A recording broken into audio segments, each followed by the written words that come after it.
ભાવિસણા ગામની અનોખી પહેલ હાલના આધુનિક યુગમાં અને શહેરીકરણની આંધળી દોડમાં ગામડાની સંસ્કૃતિ અને પરંપરાઓ ઝાંખી પડી રહી છે. સાથે શહેરની ખાનગી શાળામાં તગડી ફી ભરીને ભણતા બાળકો પરિવાર સાથે સમય ન આપી શકતા હોય બાળકો નજર સમક્ષ તજજ્ઞ શિક્ષકો પાસે પાયાનું શિક્ષણ મેળવી શકે તેવી પ્રેરણાદાયી પહેલ ભાવિસણાના લોકો દ્વારા કરવામાં આવી છે.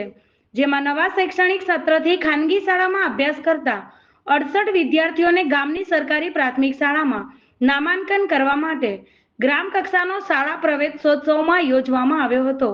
જેમાં પાલનપુર ધારાસભ્ય અનિકેત ઠાકર સહિતના આગેવાનોના હસ્તે બાળકોને શિક્ષણની કીટ આપીને શાળામાં પ્રવેશ આપવામાં આવ્યો હતો. જોકે ગ્રામજનોની પ્રેરણાદાયી પહેલથી ભાવિસણા ગામે ગામના 100% બાળકો સરકારી શાળામાં અભ્યાસ કરતા થયા છે.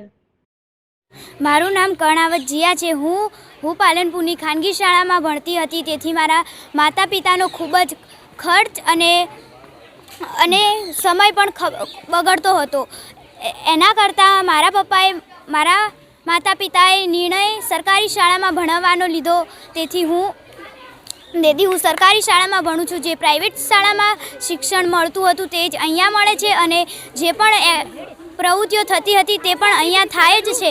તેથી મારા માતા પિતાએ મને અહીંયા બેસાડવાનો નિર્ણય કર્યો છે. અમારી શાળાની અંદર સારું એવું શિક્ષણ મળતું હોવાના કારણે ભાવિસણા ગામની જે બાળકો ખાનગી શાળામાં ભણતા હતા પાલનપુરમાં, એ બાળકોને વાલીઓએ અમે પણ સમજાવ્યું અને વાલી પણ પોતે સમજી અને અમારી પ્રાથમિક શાળામાં દાખલ કરવા પ્રેરાયા અને લગભગ 68 બાળકો જેટલો અહીંયા અમારી શાળાની અંદર ખાનગી શાળામાંથી પ્રવેશ સરકારી શાળામાં કરેલ છે.